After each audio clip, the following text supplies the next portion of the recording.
got some things we could talk about. Chop it up, chop it, chop it, chop it, chop it, chop it up, chop it up, chop it up, chop it. We got some things we could talk about. Come to the show, we about to chop it up. Come to the show, we got some things we could talk about. Come to the show, we about to chop it up. Come to the show, we got some things we could talk about. Chop it up, chop it, chop it, chop it, chop it up, chop it. We got some things we could talk about. Chop it up, chop it, chop it, chop it up, chop it up, chop it. We got some things we could talk about. Good evening and welcome to the Chop Shop. I am your host, Pastor Marvin McKenstry Jr., coming to you live and in color on Facebook and YouTube. Live, y'all. We live. This is uncensored. It's uncut. It's not pre-planned or prepared. We come to you live talking Balti-More. And tonight, I'm excited about this show because we got one of the most powerful sisters with one of the most powerful and uncut voices that you're going to hear when it comes down to the issues that are surrounding Baltimore. But before we get to that part of the show, I got to bring on my right hand and my left hand. He's my main man, Mr. Shaka. Pits on the ones and twos, technique 1200s only because anything else is uncivilized. What's up, bro? What's good, brother? How you doing, man?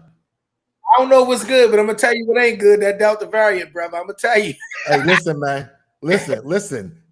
Delta's like got that little the little mustache, the little been in the corner, corner hiding. Yo, my man. Listen, I have made it a point, even in my sphere of influence as a spiritual leader, as a faith leader, as a pastor, to not dictate to people what they should do concerning vaccination or not, to vaccinate or not to vaccinate, because I believe that's a personal choice. You know, I made my personal choice and everybody should. But it seems like the pattern that I'm seeing is that the same people who don't want to get the vaccine are out here living reckless, man. No, but and they're the same ones complaining that we still got to do A, B, and C when you've never did X, Y, or Z. So man, listen, listen. You a poet and you know it, man. I got some people who have, you know, crossed paths with this thing. One young lady I know is on her third blow with it. Third. 1, 2, 3. Nah. Third. Nah. I got too much living. I want to get done, good brother. So I can't mess around. I can't mess around, man. I'm not gonna dictate to folks. I'm not even. I don't preach no vaccine sermons from my pulpit. You different than me. I'm the same way. I'm gonna tell you to put the condom on. I'm gonna tell you, yo, go listen. Unless your doctor says otherwise, go get vaccinated. I believe in education and letting people making their own choices, man. But I can't get past just how reckless people are living. You know, if you choose not to get that thing, man, be safe. Whether you choose to get it or you don't, be safe. Be safe. That's all I can say, man. At this point, be safe. Third confirmed diagnosis of COVID. Listen, I don't care what no, but I for me, I'm not gonna go. This is the chop shop. I'm gonna leave it on. I'll do that on my page. But listen, it's some of the sort of same people. Listen, we uncensored here, brother. If you getting COVID for the third time, like how many times you going raw? Like that's just me. That's just me. Oh, I'm thinking hey, that's real. It's all the same thing. That's real. It's all the same thing for me. So if you good with that, then you good with this. So let me tell you. Let me put a little funny on it, right? One of my brothers, he one of those guys, you know, he very woke. I ain't got nothing wrong with the woke people, but some of y'all need to take a nap. But he very woke, so he got mad. Some of them walking. Look, he was all on Facebook blasting that people are haters because they don't want to listen to his advice as it pertains to the vaccine not being this or the vaccine not being that. Right. I said, brother, you ever think that it might be because you were the same brother out here convinced that we was getting COVID from telephone poles? Listen, you seen my post. You seen my post last week. I'm mad. Well, I'm still paying for 5G. I'm supposed to have 5G free. I've been vaccinated since January. I'm bro, 5G by now. Right, it's supposed to be in my body, man. Right listen, now, man. Listen, we gonna move on because we got some good church announcements. As always, the church announcements coming to you, sponsored by Victory House Worship Center Church and Black People Ride Bikes, two movements in Baltimore that are doing great things in our city. Stop the Beef Hotline, the We Are Us Men's movement still has, and we will always make this the first thing that we talk about. Call 431-3705. If you know somebody that's actively engaged in a beef or afraid for their life, I need you to call that number. There are men on the other end of that extension that are going to come out, and we're going to do every level of intervention, whether the intervention is to make sure that we pay off a debt to save a life, put somebody on a plane, even mediate the beef so that it's not a problem. All right. In that same context, our Baltimore peace agreement is making its rounds in Baltimore. We are talking to the guys who are on the ground and in the mix, letting them know that there's another way.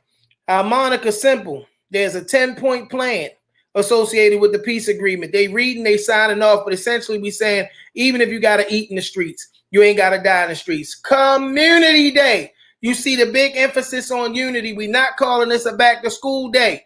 It's not. It's about unifying our community.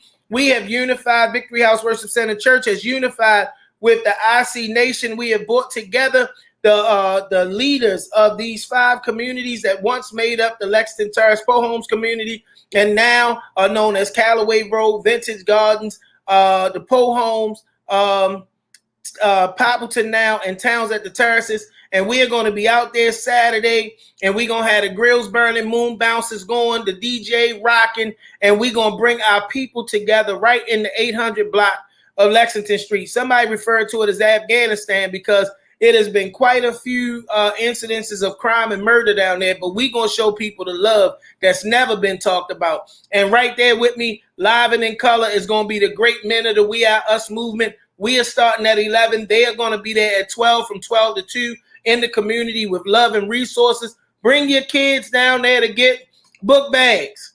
Don't be like that lady last year that pulled up, told me she had 6 kids and ain't had not one of them with her. We prefer you have the children with you so that we can give you your blessing. We ain't trying to get played. We love the Lord, but we ain't trying to get played. And then lastly, Sunday afternoon, myself, my 2 brothers in the ministry, all of us birthed out of the Adonai Ministries, and we are blood family, coming together. Excuse me, I just got a text message from somebody. He just hit me back, Shaka. A family affair. We coming together, and the idea behind this come together is to promote and to support our newest that is coming out of this fold, Pastor Sean George, our cousin who is starting a new work for the Lord. So come on through. If you know anything about my family, we're going to have a good time in the Lord. Ain't going to be no preaching, going to be some singing, some words of encouragement, led by our very own spiritual father, Bishop Michael J. Evans. All of us were in that church at one point in time in our life, and now God has blessed us to do great things, leading on our own, and we want to come and be a blessing to Pastor Sean and my cousin Davon as they launch to do what God has called them to do. My daughter TJ Collins, I love you. I want to shout her out. Adrian Caraway, that's my other daughter's mom, and Aunt Brenda, and everybody is here. I need y'all to tag people that you want to be on this broadcast right in the comments. I mean, literally put their name in the comments. I need you to like, love, and to share this broadcast. We need to get to a lot of people because this sister and I met years ago now. It's been about 5 or 6 years, right at the end of what was the Baltimore uprising as a result of Freddie Gray's murder. I was a part of a group called the Transformative Justice Committee. Well, they came to be a Transformative Justice Committee, and one of the sisters in the room that had a lot of energy and always a lot of power, didn't take no tea for the fever, said what needed to be said, was a young lady by the name Nneka. I had no clue back then. And I'm still feel like I'm learning more and more every time I come across something else that she's involved in. But if it's womanhood, she's Black womanhood, she's right out the front. She's a person that believes, like I believe, our African heritage has to be a part of who we are in order for us to be able to understand where we're trying to get to, even though we on the continent of North America. She fights blight, man. She walks the streets of Baltimore, and I'm talking all times of day and night, calling out those who don't do right in the community. Gentrification, tearing West Baltimore apart, trying to prepare for somebody else that you want to be there that don't look like us. This sister is powerful, man, and she stands on strong principles. I want to introduce the son. We say in the church, I want to present the some and introduce the others.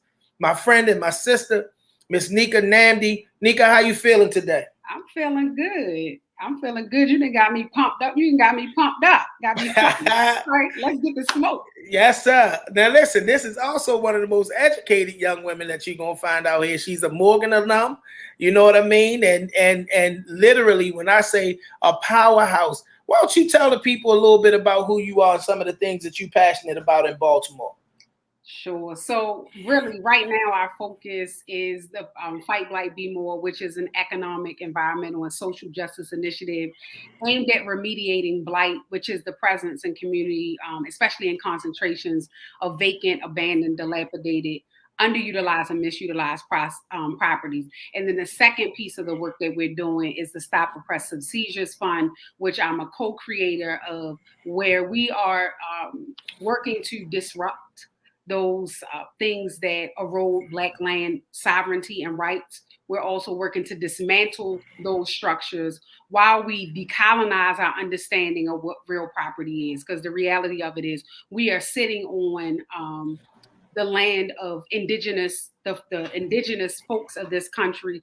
And, you know, there's a certain energy that they had and a certain worldview that they had, which was in alignment with our ancestors in Africa surrounding, we are of this planet. We don't own it. We don't belong to it. And if COVID hasn't showed us anything, is that Earth can sit us down. Let us keep playing. Let us continue to not respect our mother. And she gonna show us, like our mother told us, I brought you in this world and I take you out. COVID should be showing us that we should be stewards. This idea of ownership is a very European concept. It can be very problematic, as we've seen in this capitalist, imperialist system. But the reality of it is the SOS Fund seeks to really disrupt those systems, dismantle them. But more than anything else is to get us to think differently about land, property, institutions, family, all of the things that are fundamental for our survival. What I always tell people is that there are many layers to what it's going to take to impact the ills that we are trying to fight in Baltimore. Of course, I take a very deliberate and direct approach to engagement as it pertains to trying to fight crime, and specifically this demon of murder that's trying to run through our city. But what you are involved in is no different, because I'm a lifelong Baltimorean. I've watched Baltimore and areas of West Baltimore go from well-populated, well-kept areas to what we see now. Tell people from the perspective of somebody that does that work, just how the crime is directly impacted by blight.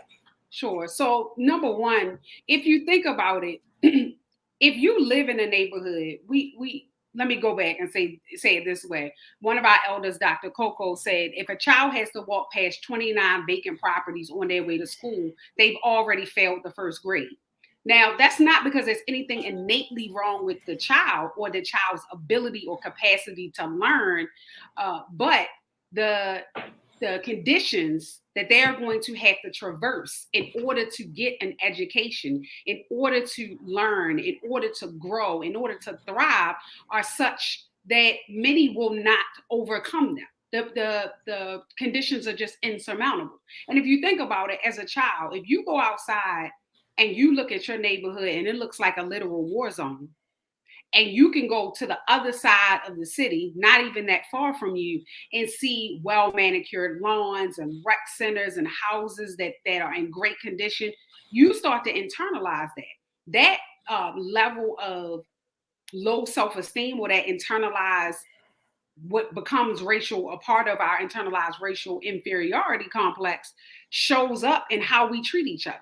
So if I don't think I'm anything, if I don't think I'm worth anything, when I get in a beef with you in the street, what am I liable to do? Take your life, because it ain't worth nothing. Right. I'm a spend your life in the same way I'm spending mine, and that's for nothing, because I don't think that there's any value. That is directly tied to public policy. Like, our communities looking the way they do is tied to federal highway policy. It's tied to urban renewal policy. It's tied to economic and community development policy. So these decisions that are being made at City Hall, in Annapolis, and in Washington, D.C. have a direct impact on the amount of investment dollars that go into our communities and what those investment dollars are earmarked for. So there's a lot of money for redevelopment, policing. I'm gonna give it. Okay. There's a lot of money for policing, right? There's a lot of money for law enforcement. Militarizing the police. Modernizing their systems, technology, the technology. But there isn't enough money for housing stabilization. To help elders get roofs, to help elders get their homes weatherized. And these are things that have a direct impact on our health and wellness and community. Because if I have to make a decision between paying for my grandmother's diabetes medicine and not, I might go out in the street and do something that I otherwise wouldn't do. We're talking about leadership and public policy here. So we're talking about Baltimore City, where only 30% of registered voters have come out to vote. I think it may have been a little higher in this last election because we had some pretty big and powerful names. But how important is it that this become a twofold question for you? Mm-hmm. How important that this becomes one of the main agenda items of people who are trying to encourage Black people to vote? And secondly, how great a tool of accountability for our elected officials, since we locked into this group for at least 3.5 more years. Right. So I think the first thing is we have to be about the business of mobilizing our group, like mobilizing the different work that we're doing.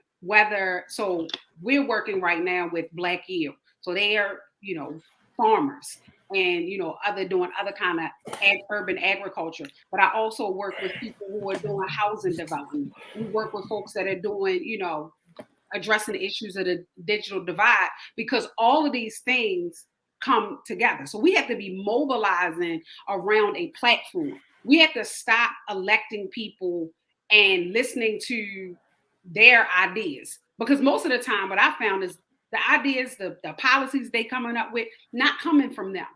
They're coming from the people who special interest, the people who vetted them, and the people who funded their campaign. So we have to be about the business of mobilizing to vet who we want to be elected, to create a platform surrounding them, and to fund them so that they are beholden to us, not to the special interest. And then second, like the elected officials, in terms of accountability, the reality of it is many of those folks ran on particular platforms. There was a lot of equity talk. There was a lot of criminal justice reform talk. Now you all have to be about the business of doing that, not getting down there and serving surface, like surface level service to community. Because that's what a lot of what we get. We're going to give you this little program, a little bit of money for that. We need you to get into the business of the root causes. So the root causes are those economic issues that people in community are facing that cause people to go and make choices that they wouldn't otherwise make. And that's everything from the fact that we living under banking apartheid. We're living under food apartheid.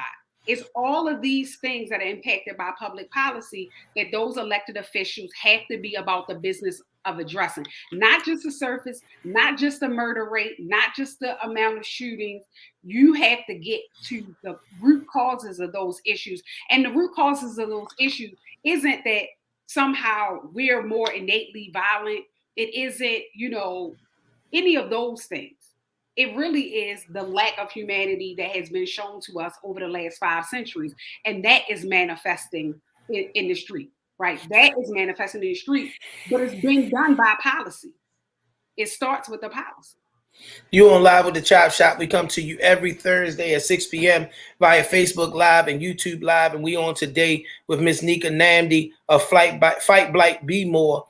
One of the things that we are seeing as West Baltimore specifically, and that's because I'm a West Side dude, is continually being gentrified. Being from the Lexington Terrace projects, I remember when they rendered where we lived completely invaluable or without value rather, imploded all of the buildings, and then they began to build these homes. And after they built these homes, I watched University of Maryland, who would not come across Martin Luther King Boulevard to even park their cars, slowly move up Baltimore Street with these new modern buildings. And now we find ourselves going to University of Maryland as though it's their community, looking for assistance from them as opposed to charging them a tax for being in our neighborhood. This gentrification thing is big. Can you give us just a little bit of insight into the system of gentrification? So, number one, we have to understand that this is not, we use the term gentrification, but this is really colonialism. It's neo-urban colonialism. So, once again, this is the third time that people of African descent have been displaced. We were displaced out of Africa into mostly the South, not exclusively. Then, because of, the failure of Reconstruction, you start to see this racial terror. So we flee out of the South into the industrial North. And now that much has been extracted from us in terms of labor and intellectual property, i.e. hip hop and things of that nature, now we're being displaced out of the urban centers because they have been made rich and wealthy and the vibe is good. But all of that is achieved by the physical labor and the intellectual labor, cultural labor of Black folks. So when you see an instance like what happened with Lexington Terrace and Murphy Homes and all of the high-rise project, it wasn't that they didn't think there was value there. They knew there was value there. They knew was value in the community. They knew that real property had value. And what they do is, we want to buy low. So if we want to buy low, we are going to create a narrative that these communities, there's no value there. There's no life there. There's only violence and crime. So you can devalue the property and get it at a low rate. And you can do a little bit of, affordable housing to make yourself look good. And then those anchors and those institutional partners then are enabled to have a voice to develop things in the way that suits their colonial imperative, which is the taste of young white folks, which is why if you go to Harlem today, there are places where they're trying to change the name and call it Soha, South Harlem. Like, nah, son, we're not doing that. That's Harlem. And you're seeing the same thing in Poppleton. Yeah, you're seeing it in Poppleton with what's happening with Miss Edie and the houses on Sarah Ann Street. But let's be clear, they see the value in our community. Oh yeah, I said they taught us to think it was not valuable. Yeah. But this is the thing, right? I was talking to a friend of mine and I said, bro, do you realize, because he's from the Terrace too. I said, bro, do you realize that every housing project in Baltimore was within walking distance, if not central downtown, some central urban area, like Shaka said, Perkins to Fells Point. Right. The rest of all of the housing projects to downtown Baltimore, which they're now trying to restore as the epicenter of life in Baltimore, even though that was not the epicenter of life for Black Baltimore. We had our Pennsylvania Avenue and several other areas that belong to us. How important is it when we hear the mayor saying that he's going to take that different approach, and which I tell people is, turning the Titanic away from the iceberg. You know what I mean? It takes a lot to turn that ship when you say you're going to go in that direction. You being somebody that it believes that we have to get to the root causes. When you hear that from this administration, are you encouraged by it? Well, I'll be encouraged by some substantive action, in that we can talk all this equity talk that we want, but you cannot have equity without repairing the damage done. You must have reparations. And that's period. So you'll hear a lot of like, oh, we got to take baby steps. No, we don't. We need transformative, restorative policy right now, today. But that also means that we in community have to start thinking about some things differently. right? And so one of the things that the SOS Fund is really working on is this notion of saving the family house and us thinking about the family house as a major asset to not only our economic development, but to our social emotional development as well. There's a lot of power in being able to maintain your family house, and as such, the community that you live in, so that number one, folks have somewhere to live, right? That's safe, but also the continuity of being able to go to Big Mama's house, even when Big Mama is gone. Mm-hmm. There's something about that. It's the center of life for Black families. It's the center of life for Black families. And so for me, the fact that I could right now today, if I needed to, like if I felt the urge to sit in my great grandmother's presence, I could literally get on the road and drive to Rocky Mount, North Carolina, and go in her room and sit in the room that my mother, who was still living, was born in, where my great grandmother helped to my grandmother give birth. Like there's a particular power in that. And when that is lost in the way that many of us have lost our family houses, it's a problem. So one of the things that we have to really focus on is making sure in community and in family, we're doing what is necessary to make sure Pop House, for instance, doesn't go to tax sale. To make sure that there isn't another instance of what is happening with the Edie's. And that is to say that we do not do any more development plans with developers that displace people in these particular ways, that use eminent domain or condemnation orders, or do not have a community benefits agreement that says, oh, if you take a house, you have to replace a house. If you take a home ownership unit, you have to replace it with a home ownership unit. If you take a rental unit, you have to replace it with a rental unit at a similar economic level as the rental unit that was there.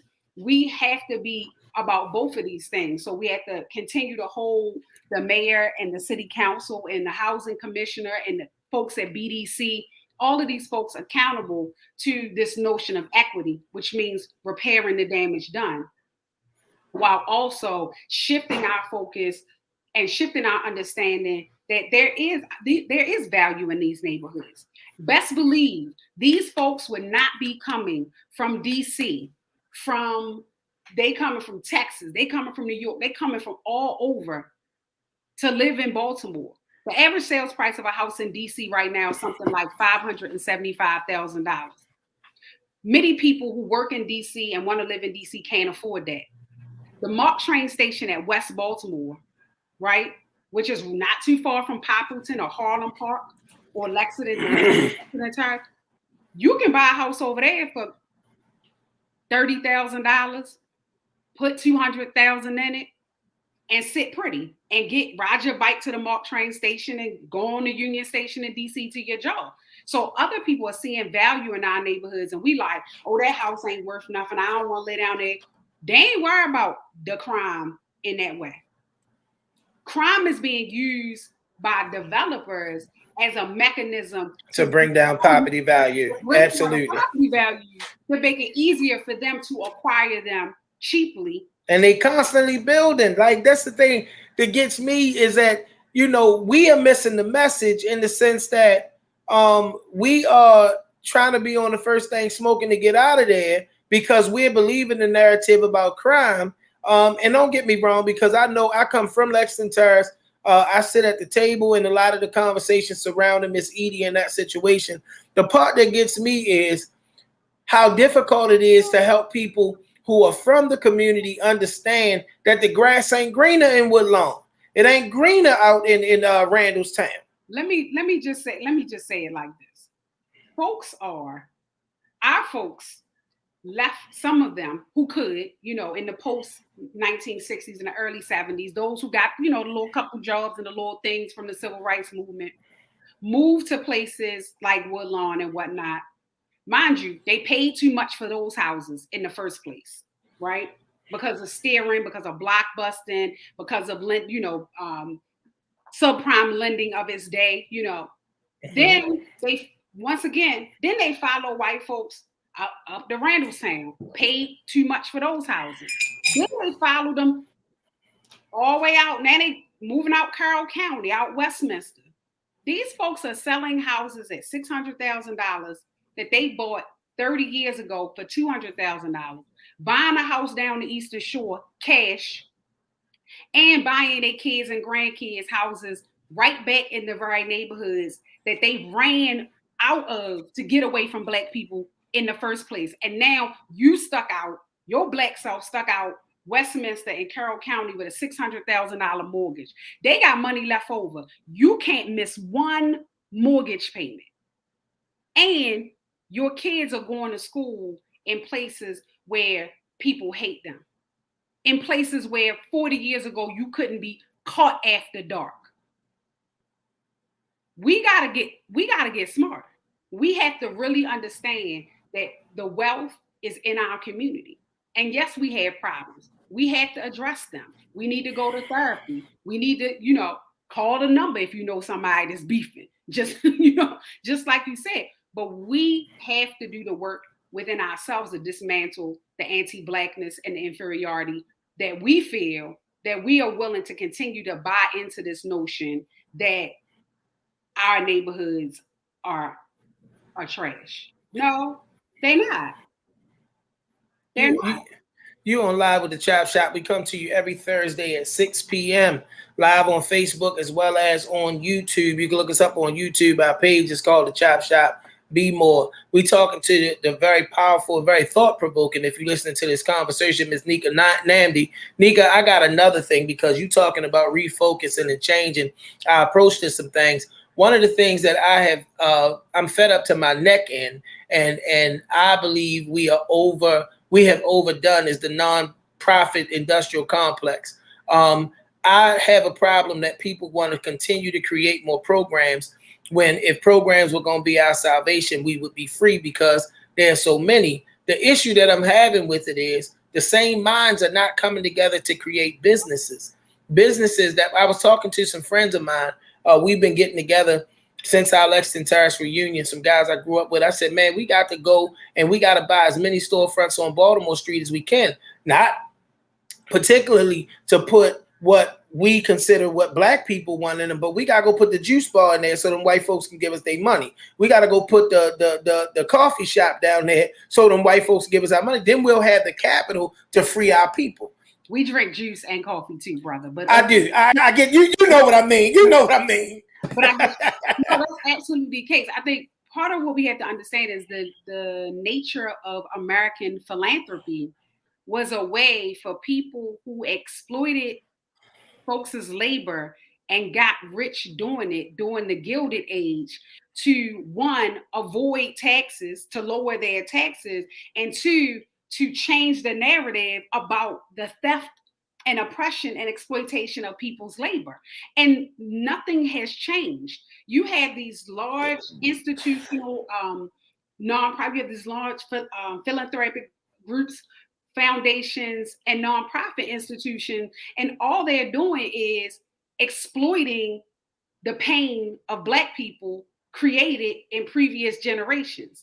Now, with respect, $10,000 is not going to, in grant money, is not going to allow folks that are doing good work in community to actually, fully implement the things that we need to do.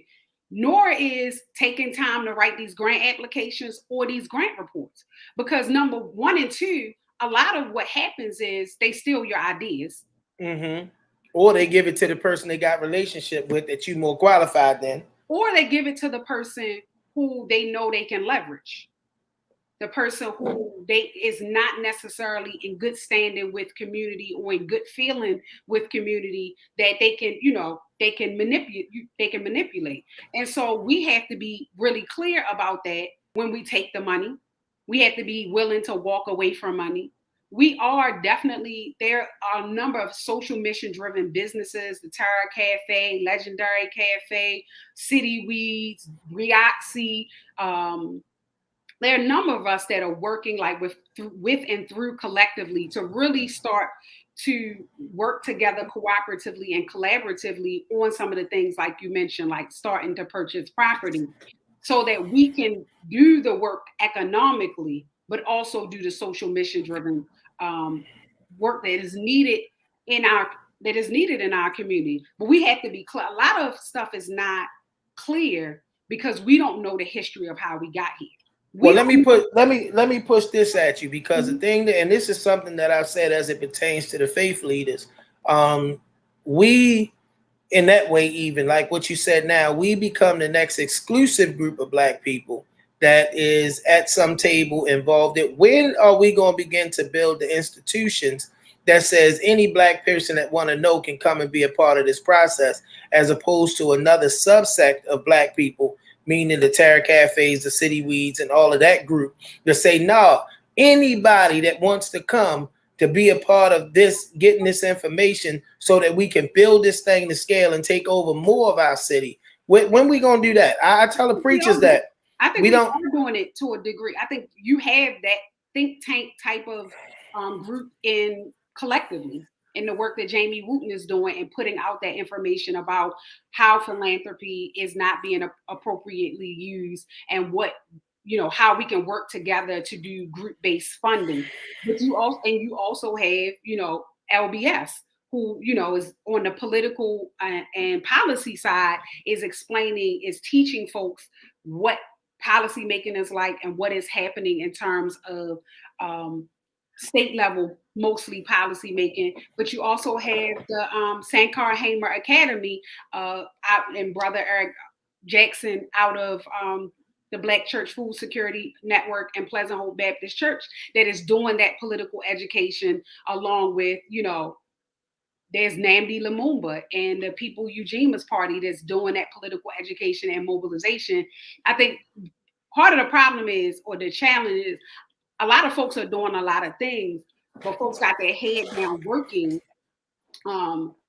And because that's what I'm talking about. I don't want to insult the character of anybody to say that it's about exclusion, but the access points aren't widely represented in communities so that people will know. I don't believe that no one group is going to take the city. I think every group has to take their neighborhood, thus building community and building the city. So I don't want nobody to take it, because most of the people she mentioned are people who I have great respect for.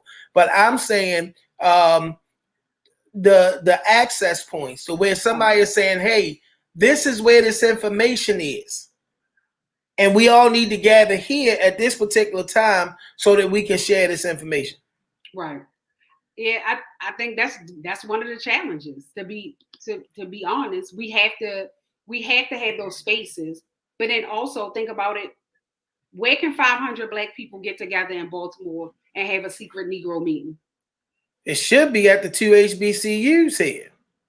I mean, it should be, but outside of state, because those are state institutions, right? Yeah. So outside of those, and a few churches, we don't necessarily have the space. And then some people are working in silos. I saw Shaka's comment. Yeah, Shaka be on fire in the comments like he's not the producer. Some folks there's a heavy burden that comes with this work, trying to manage the relationships in the background to come together and do collaboration, trying to, make sure that we are holding each other accountable and staying in alignment with the particular principles that we espouse, because there are people out here espousing, publicly cooperation, collective work and responsibility. But soon as $5 get on the table, it's like, I've seen that firsthand. But this is my question, because I think the approach and me, for a long time, I felt like I was a mutt. A mutt is a dog that don't have a specific breed. Hey, I'm a product of the hood in Baltimore, been to prison, got that whole testimony. Then God brings me into political spaces, social justice spaces, human services as a job. Now I'm pastoring the church. But I understand that gives me a different purview, because I'm one of the few that speaks everybody's language. If we haven't been to the Pastor New Psalmist, which that huge institution up there, if we haven't been to the pastor of Mount Pleasant or some of those to even say, hey, this is what we want to do for our people. Is your facility something that can be available? Are we serious about that gathering in the first place? I mean, it could be. So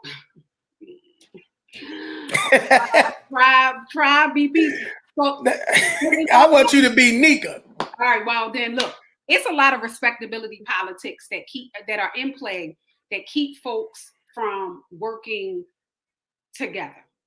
And and that is even at the community association level. Because I have experienced myself folks trying to dial me down. Oh, you can't talk to them like that, or you can't show up like that, or what church you go to, or da da da. And I'm like, I'm not with none of that. I'm here for the people.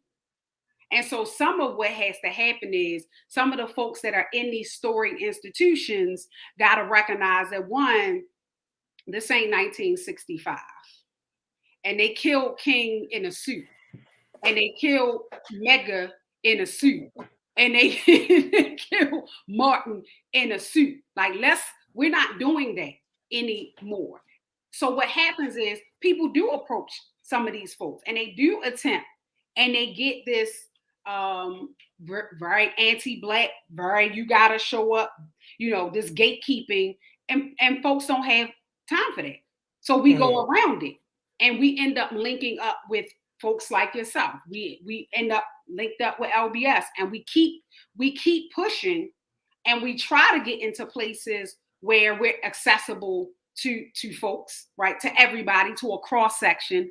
But that is just difficult with the level of work that we have, and managing our own personal trauma and drama.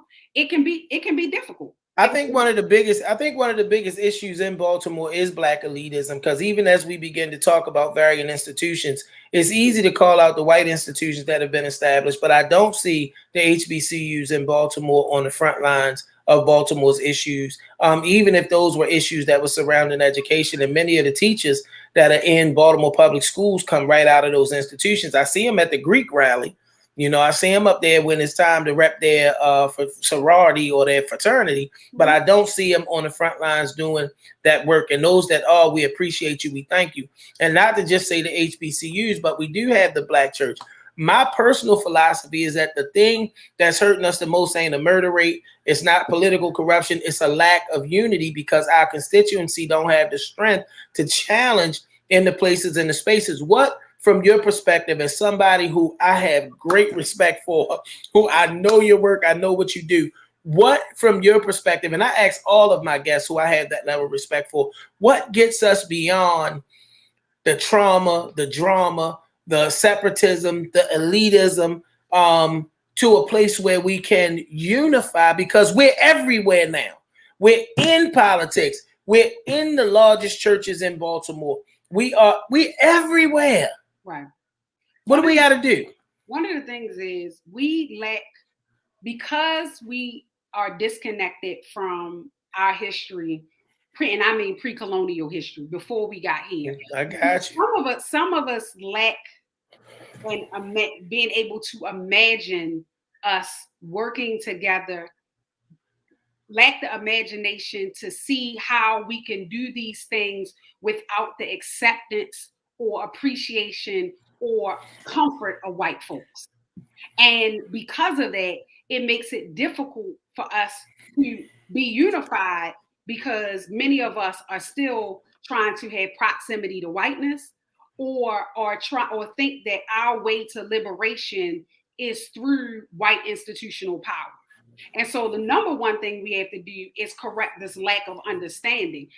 This last 500 years of our experience in the US, in the Caribbean, in South America, and even in Africa, because colonialism then wrecked Africa in ways, is not the sum total of our experience as a people. It's 9,500 years and more than that of human history before that.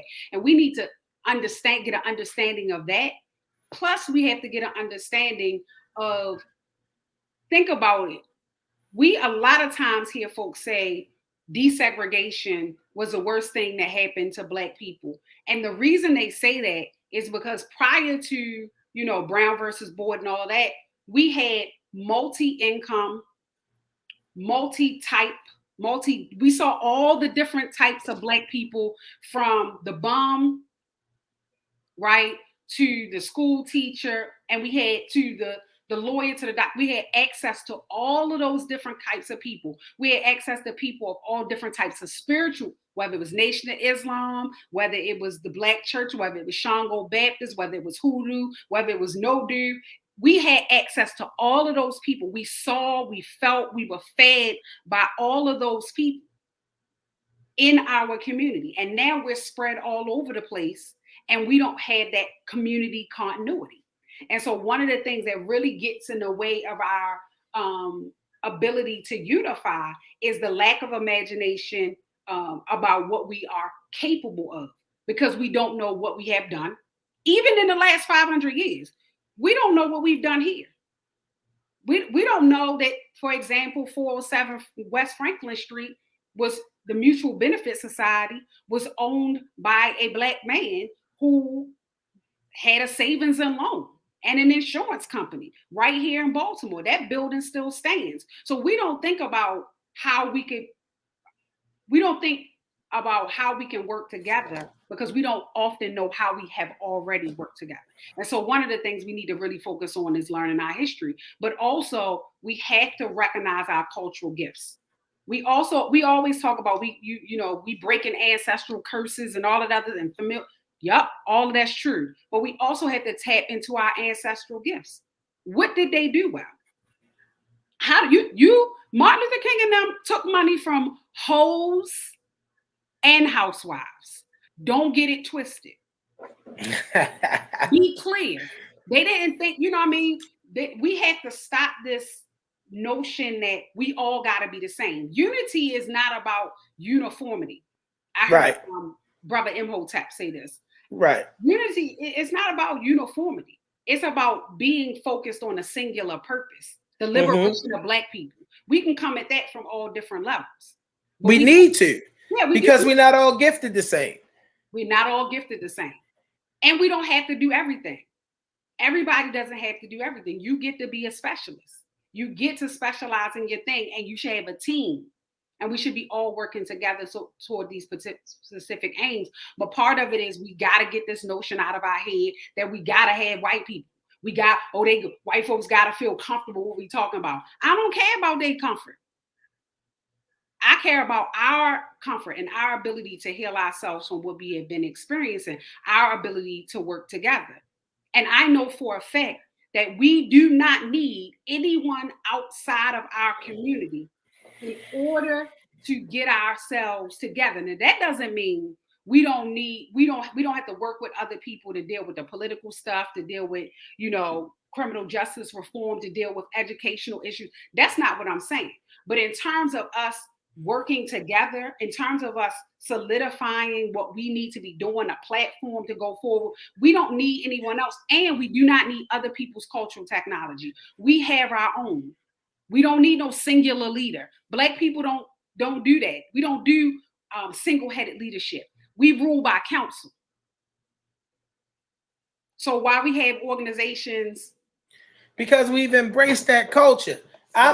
Because for me, like, even as it pertains to the church, I told somebody the other day, I said, what I'm trying to do as a fairly new pastor with a new church is I want an organization that's an organism, one that does not run on me as a personality, but that runs on systems, processes, procedures, policies, things that outlive any individual. So if God, gives me a measure or degree, for lack of a better term, of success in this area, I can say to the next leader, you got it, just make the system work. And then I'm going to go over here and I'm going to replicate it again, because it's about the liberation of our people. We've seen the models. The problem also is some of these leaders have not been willing to succession plan. The mere fact, to me, the Black church is one of the most prevalent places where that is an issue. It's like, to me, I was deeply disturbed that folks was running around saying, "Oh yeah, Elijah went hard. He's signing papers on his deathbed." to me, that was like, man, we don't even get to die in peace. Mm-hmm. Because we failed to success. And then what happened with the fight surrounding his seat? We failed to succession plan. We failed to, train up folks in the way they should go, and then step back and let them work so we can. Well, now let's talk about it, because the failing ain't just that we failed to. He failed to identify his successor. What? Yes. He failed to anoint his successor. It should have been more than one. It should have been more than one. People could have been all positioned in all different places, ready to go. And it's like, hey, this is what we doing. But he should have been out of the seat long before. A long time ago, yeah. The Kwaisi, who he took the seat from, or came in behind him, had to come back into the seat, is indicative of we're not using our appropriate cultural technology to create institutional power for ourselves. Because he should have been sitting home telling people, all right, this is what we're doing this, we're doing that, we're doing the other, blah, blah, blah. All right, that's not good, try this. And it should be a dialogue, because the young people, the folks coming in should be like, well, maybe we shouldn't do it this way, that way. But he definitely shouldn't have been in the seat. And we see that, like you said, in Black churches. We see that even in Black families. Don't nobody tell nobody how to, they're not showing people how to do the funeral. So the obituary all messed up. Nobody has trained folks how to do the family reunion. So how, because we know these the problems. How do we fix it? What, give me, just from your perspective, some solution oriented stuff, because we got about 8 minutes left. This has been you got to come back, because this has been such a rich conversation. But give us some of the solution oriented stuff. And I know the reason I'm excited about this conversation with you, or this portion of the conversation, because I know you and how you've reared your family. I know you reach out to the brothers when it comes down to the men that God has blessed you to mother. So I want you to talk to the people right now about where the solutions lie for a lot of this disconnect, because it all starts in our household, doesn't it? A lot, yeah, most of it.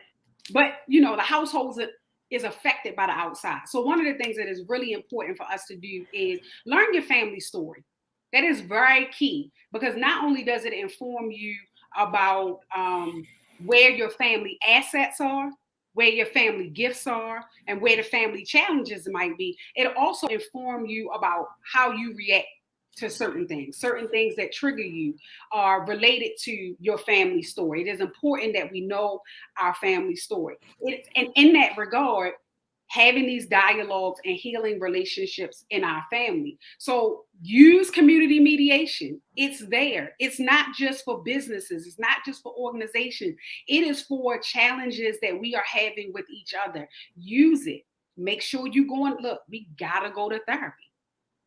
We have to do it. Do whatever your spiritual practice is, make salat, do your ritual, get your OD work done, get your readings done, go to church, whatever it is. But we are under mental attack all the time. We are in emotional turmoil. We have to use therapy, right? And then within the institutions, within the community, we have to start doing some real study. We have to study the history of Black folks in Baltimore, because that will help to inform what we should be doing today. You have to know that the Baltimore Society for Relief and Seizure was literally paying to get people back that had been sold, free people who had been sold into enslavement, back out of enslavement. And I can make a direct connection to that work that Karen York and Nicole Mundell are doing to get people out of jail, because that carceral system is rooted right back to chattel enslavement. I'm trying with everything in me to get Karen on this show. We have to make those same connections. We have to know the history, and we have to learn how to function outside of this notion of, getting money. Everything isn't about getting money. We got to rest as organizations as organisms, like as human beings, as family, we have to have rest, we have to have relaxation, we have to have joy, and then we have to do the work. We have to know where we came from. And then, you know, we got they on fire in the comments. That's why I keep looking over. We got to be clear. We have to be clear about, you know, what our goal is. Is our goal freedom, individual freedom for a few Black people? Or is our goal liberation for the body? And if our goal is liberation for the body, then we have to develop offensive and defensive strategies to move us toward liberation. And that's everything from, like I said, knowing your family story to making sure your children are participating in rites of passage. And making sure if you are a person of African descent and you're an adult and you didn't experience rites of passage, there is a men's rites of passage in Baltimore. There's a women's rites of passage in Baltimore to teach us about how we can function as institutions. These are institutions of cultural technology. So we have to engage. A lot of the work is very personal and it feeds the institutional work. It feeds the church. It feeds the businesses. We have to, yes, we do have to buy, we should be buying Black, but we also have to buy buildings so that Black businesses can stop locating in places like Canton and Fells Point, where those businesses are under attack. What happened to Snow Queens shouldn't have to happen. They're like, oh, y'all don't want us here? Well, we'll go over. That's right. Y'all help me buy Baltimore Street. I'm serious. So those are things we have to see the value in our neighborhoods and start pooling our resources together, like, you know, folks did with Walbrook Junction. I'm a part owner in the Junction now because that was an opportunity was granted. I didn't just go ahead and invest in it. I said, send it to everybody. Yo, what's up? Is you getting on? And then you send it to me next time because you ain't send it to me. I put it on Facebook. You're right. I didn't send it directly. Send it to me. Yeah, but we also need to talk about how we could raise money collectively to buy Baltimore Street. So it's all of these individuals. We have to get our house in order. This what I'm gonna ask you to do, and I'm gonna ask you live on this show so you can be accountable to it. I got some brothers that grew up with me down in Lexington Terrace Projects, and we started having a conversation at a softball practice. I'm gonna ask you, would you, and those who might be able to help us with some ideas, thoughts, and strategies, make yourself available to come in and to help facilitate a conversation, because all I know is that we've all sold dope together. We've been blessed to get a come up and we're living well. We got something that we can collectively put together to make something happen, but we may not have all the information. Can I get you to commit to help us? Absolutely. Awesome. Nneka, thank you so much. You already know. I thank you. And what I don't know, I will put you in touch with the people who do know. I thank you so much for being with us today. Next week, y'all, we got a very interesting show. These two brothers, if you are part of the Baltimore City Voters page, you will know that these two brothers are very entertaining, but at the same time, they both are passionate about Baltimore and normally come from two varying perspectives. One would appear to be the classic Black liberal perspective, and the other one, who you know, is a person that ran for the city council president seat as a Republican that has normally way more conservative values. They've agreed to come on the show to have a conversation where they're both openly expressing their differences in perspective. And that's right. You see, we put verses on there. You got to grab something while it's hot and attach it and use it, because this will be somewhat formatted like a debate. It'll be tactful, classy. You might hear a few jokes because these two guys are funny. One of them gave the other one the Sellout of the Year award. And I about lost it when I seen it. But Brother Ples Jones Jr.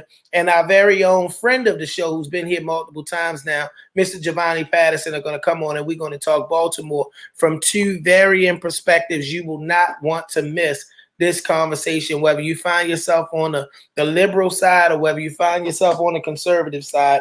All those views will be represented in this conversation. Ms. Nneka Nnamdi, I got to thank you for being with us. You have been an amazing, amazing guest, such a wealth of information and knowledge. I know that I already got a commitment for you to come back when we reach out to you, but I definitely need that call, because Chris told me about some of the walks and things that you are spearheading. And I want to come out there, put my boots on the ground and walk with my sister. I'm really excited about the work that you're doing because I've learned to respect the multiple layers and approaches that we've got to have to fix Baltimore. And that conversation around Blight and all that you bring to it is a very powerful and much needed one. Thank you for being with us today. I got to thank my producer, my main man, my right hand and my left hand, Mr. Shaka Pitts, on the ones and twos, making the magic happen behind the scene, Techniques 1200s, because anything else is uncivilized. Thank you as always, brother. And to my audience who have been on fire tonight, the comment section been ablaze. Pam Evans, Tija, Adrian Caraway, my brother Amir is in there, Danielle Scott, Miss Cynthia Gross, so many people. I did see Miss Marissa Stone Bass, who is a friend and a sister girl, colleague of yours, Nneka. One of my other babies, Amanda. Hey, Amanda, thank you for checking in tonight. I want to just thank everybody for being with us. Like, it's been an awesome ride tonight, a great show. And Nneka, you have been a most amazing guest. I want us to remember, y'all know, I got to close this show my own unique way. Listen, one of the things that was stressed today is the need for us to not abandon our home. I live in Baltimore City. I've only lived one other place, one other time in my life. I'm a lifelong Baltimorean, and I tend to be that because I want to be the example of change that's visible because the people still have access to see me at the various levels of growth. But y'all, it requires us to be able to love Baltimore. I love my city. Love on Baltimore. Love is an action word. Provide some sort of action that demonstrates your love for Baltimore. I need you to trust God. His word says, trust in him with all your heart, lean not to your own understanding, in all your ways acknowledge him, and let him give direction to your path. Be the change you want to see. It ain't going to be no one election that's going to fix Baltimore or fix the black community. It ain't going to be no one preacher getting installed at a new church. It ain't going to be the planting of another church. We are going to have to literally be the change that we want to be. And as always, I need you to remember, we can be more. Thank you for tuning in.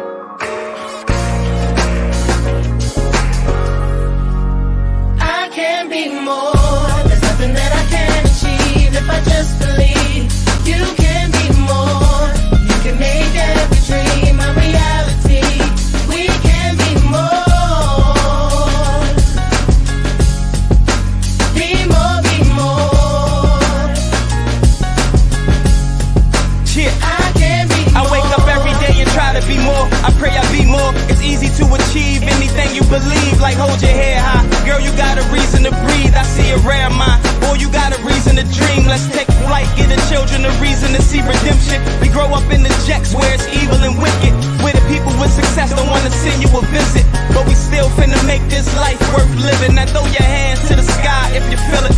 Hey, throw your hands to the sky if you the realest. You got a vision. Let's put them pistols away and make sure the OGs keep the community safe. In the world where the ladies crying, the babies dying, I think we can create that space to make a way for the ladies to ride and make baby giants. Be more, believe, let's play. I'm so in love with life. There's nothing that I can't achieve if I just believe. You can